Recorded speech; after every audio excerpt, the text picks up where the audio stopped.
આજના આ વિશ્લેષણમાં સ્વાગત છે. કલ્પના કરીએ એક સામાન્ય મુસાફરની. રોજે રોજની એ જ લાંબી લાઈનો, એ જ ધક્કા મુક્કી અને ટિકિટ મળશે કે નહીં એનું ટેન્શન. રોજિંદા પ્રવાસની શરૂઆત જ જો આવી અરાજકતાથી થાય તો આખો દિવસ કેવો જાય? પણ આજે આપણે ભારતીય રેલવેના એક એવા જબરદસ્ત ટેકનોલોજીકલ ઉકેલ વિશે વાત કરવાના છીએ જે આ વર્ષો જૂની સમસ્યાને મૂળમાંથી ઉખાડી ફેંકશે. ચાલો સીધા જ વિષય પર આવીએ.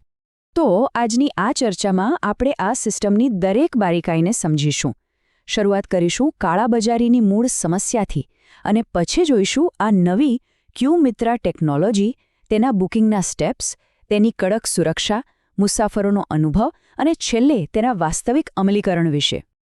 તો સૌથી પહેલાં વાત કરીએ ભાગ 1ની, ટિકિટની કાળાબજારીની સમસ્યા અને કેવી રીતે અત્યાર સુધી સિસ્ટમનો ગેરલાભ ઉઠાવવામાં આવતો હતો. તત્કાલ ટિકિટ લેવી એટલે જાણે કોઈ મોટો જંગ જીતવો. અહીં સ્પષ્ટ જોઈ શકાય છે કે અત્યાર સુધી શું થતું હતું.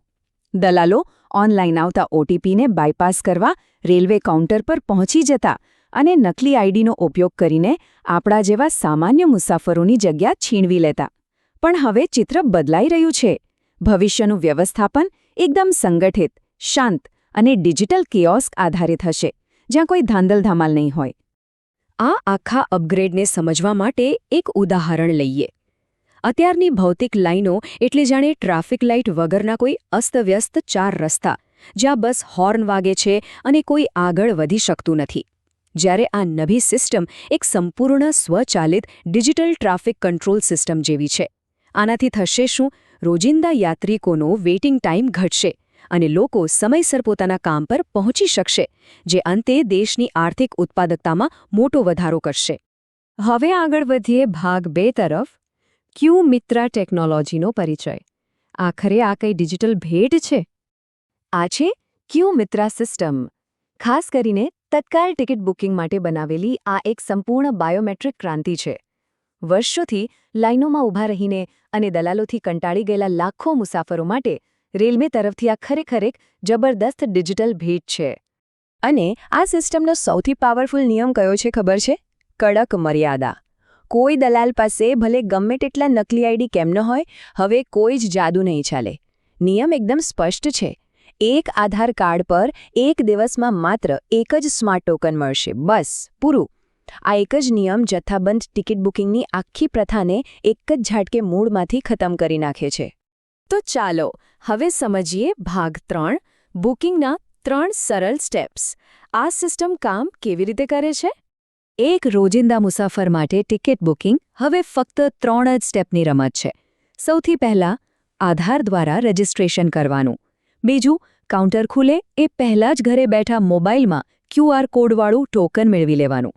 અને ત્રીજું, સ્ટેશન પહોંચીને કોઈ લાઇન વગર સીધા મશીન પાસે જઈ ફેસ ઓથેન્ટિકેશન એટલે કે ચહેરો સ્કેન કરાવીને ટિકિટ લઈ લેવાની. છે ને એકદમ સરળ? તમારો રોજનો ઘણો બધો સમય આધુનિક ટેકનોલોજીના કારણે બચી જશે.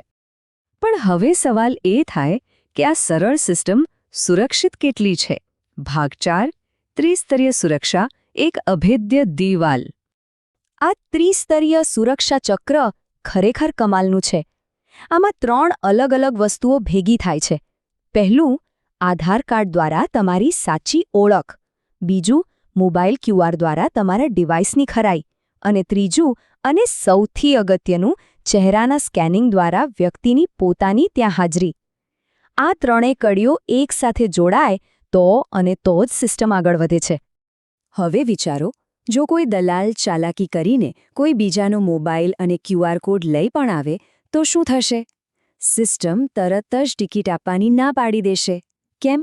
કારણ કે કાઉન્ટર પર જે ભૌતિક ચહેરો સ્કેન થશે તે પેલા આધાર કાર્ડના ડેટા સાથે મેચ જ નહીં થાય. આ બાયોમેટ્રિક ચેક એટલો સચોટ છે કે તે કાળાબજારીના તમામ રસ્તાઓ સજ્જડ રીતે બંધ કરી દે છે. અને સૌથી આશ્ચર્યની વાત તો હવે આવે છે. આટલી હાઈટેક બાયોમેટ્રિક ચકાસણી પ્રક્રિયા ઇન્ટરનેટ વિના પણ સંપૂર્ણ રીતે ઓફલાઈન કામ કરી શકે છે. જી હા, જો સ્ટેશન પર નેટવર્ક જતું રહે કે ઇન્ટરનેટ ડાઉન હોય તો પણ સિસ્ટમ અટકશે નહીં, મુસાફરોનો અનુભવ જરા પણ બગડશે નહીં અને બધું એકદમ સ્મૂથ ચાલશે. આ કોષ્ટક પરથી જૂની અને નવી વ્યવસ્થા વચ્ચેનો તફાવત એકદમ સ્પષ્ટ થઈ જાય છે. જૂની ઓનલાઈન સિસ્ટમમાં નકલી આઈડીથી દલાલો ફાવી જતા અને આપણે લાંબી લાઈનોમાં ઊભા રહેવું પડતું. પણ આ ક્યુમિત્રા સિસ્ટમમાં ઘરે બેઠા ટોકન મળે છે, ફેસ સ્કેનથી ઓફલાઈન વેરિફિકેશન થાય છે અને બાયોમેટ્રિક્સના કારણે દલાલોનું કામ તમામ થઈ જાય છે. એક આધાર, એક ટોકન. આ બતાવે છે કે આપણી સિસ્ટમ કેટલી હદે અપગ્રેડ થઈ રહી છે. સુરક્ષાની વાત થઈ. હવે જોઈએ ભાગ 5. મુસાફરો માટે એક સરળ અનુભવ. આ સ્માર્ટ કતાર અને ભાષાઓનું વ્યવસ્થાપન શું છે?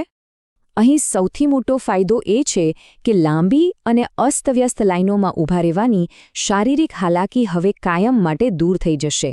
સ્થાનિક, સરકારી અને શહેરી આયોજનના અધિકારીઓ માટે પણ આ પ્રોજેક્ટ એક ઉત્તમ કેસ સ્ટડી છે કે કેવી રીતે ડિજિટલ ટેકનોલોજીનો ઉપયોગ કરીને ભીડભાડવાળા જાહેર સ્થળોનું સ્માર્ટ વ્યવસ્થાપન કરી શકાય.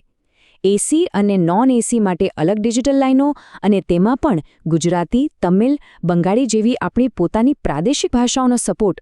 આનાથી સ્ટેશન પર મુસાફરોનો અનુભવ એકદમ તણાવમુક્ત અને સીમલેસ બની જાય છે. છેલ્લે, આ બધું કાગળ પર તો સારું લાગે છે, પણ વાસ્તવિકતા શું છે? ભાગ 6. ટ્રાયલ અને ભવિષ્ય, એટલે કે તેનું વાસ્તવિક અમલીકરણ. આ માત્ર કોઈ ભવિષ્યની કલ્પના નથી. આ ટેકનોલોજી વાસ્તવિક દુનિયામાં આવી ગઈ છે. બિહારના બેગુસરાય રેલવે સ્ટેશન પર આ ક્રાંતિકારી પાયલટ પ્રોજેક્ટ સત્તાવાર રીતે શરૂ પણ થઈ ગયો છે.